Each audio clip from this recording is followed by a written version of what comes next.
కొత్తకోట మున్సిపాలిటీకి సంబంధించి 2024-25 సంవత్సరానికి గాను అంచనా బడ్జెట్ను మున్సిపల్ కౌన్సిల్ ఏకగ్రీవంగా ఆమోదించింది. శుక్రవారం కొత్తకోట మున్సిపల్ కార్యాలయంలో బడ్జెట్ సమావేశం జరిగింది. మున్సిపల్ చైర్మన్ పొగాకు సుకేష్ని అధ్యక్షతన జరిగిన ఈ సమావేశానికి జిల్లా కలెక్టర్ తేజస్ నందలాల్ పవార్ ముఖ్య అతిథిగా హాజరయ్యారు.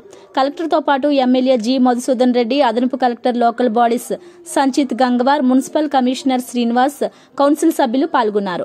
ఈ సమావేశంలో కొత్తకోట మున్సిపాలిటీ సంబంధించి 2024-25 సంవత్సరానికి గాను 9.13 కోట్ల అంచనా బడ్జెట్ ను మున్సిపల్ కౌన్సిల్ ఏకగ్రీవంగా ఆమోదించింది.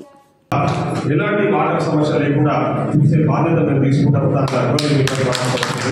ముఖ్యంగా కమిషనర్ గారు క్లియర్గా చెప్పడం జరిగింది. కొత్తకోటలో పాపులేషన్ దాదాపు 20,000 పైసలు పాపులేషన్ ఇక్కడ కాబట్టి చాలా ఇబ్బందికరంగా ఉంటారు. ఎందుకంటే వాటర్ లేకపోతే ఏదైనా మౌలిక వస్తుంది, ఏమి ఇబ్బందులు ఏమి తక్కువ కలిసిపోతుంది కదా. వాటర్ అనేది చాలా ప్రాముఖ్యత ఉంటుంది. రావాలంటే మనం ఇంకా కొంత ఎక్సైజ్ చేయాల్సి ఉంటుంది. ఎట్లా అంటే ఒక రకంగా మనకి మిషన్ భద్రత ద్వారా కొన్ని ఎమ్మెల్యేలు వాటర్ సప్లై అక్కడ నుంచి వస్తుంది.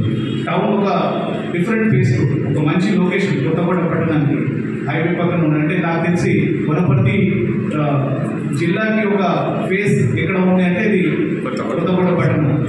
సో ఆ రకంగా అది డెవలప్ కూడా అయింది. డెవలప్ అయింది అంటే ప్రజల సౌకర్యాల డిమాండ్ బాగా పెరిగింది, ఆ పూర్త ఎక్కువ ఉంది. సో అది మనం సాటిస్ఫై చేయాల్సి ఉంది. అది మైండ్లో పెట్టుకునేసరికి డ్రింకింగ్ వాటర్ ఏదైతే అడిషనల్ రిక్వైర్మెంట్ ఉందో దాని గురించి ఒకటి బల్క్ సప్లై, ఒకటి ఇంటర్నల్ డిస్ట్రిబ్యూషన్ ఏదైతే ఎమ్మెల్యే గారు అన్నారు, ఇంటర్ డిస్ట్రిబ్యూషన్ ఏదైతే ఇష్యూస్ ఉన్నాయో దాని గురించి ఒక స్పెషల్ టీమ్ ఏర్పాటు చేసి మిషన్ భద్రత వాళ్ళు అంటే ఇప్పుడు మీ పబ్లిక్ హెల్త్ డిపార్ట్మెంట్కి హ్యాండ్ ఓవర్ ఉంటుంది కాబట్టి వాళ్ళు మన sanitation team and line man most critical person. ఆ లైన్ మ్యాన్కి తెలుసు లైన్ కింద ఎక్కడ నుంచి పోతుంది, ఎక్కడ ట్యాప్ తింటే ఎక్కడ పోతుంది అని. ఉన్కే సార్ ఉన్కే ప్రాపర్ వార్డ్ వారీగా మీరు యాక్షన్ ప్లాన్ తీసుకోండి.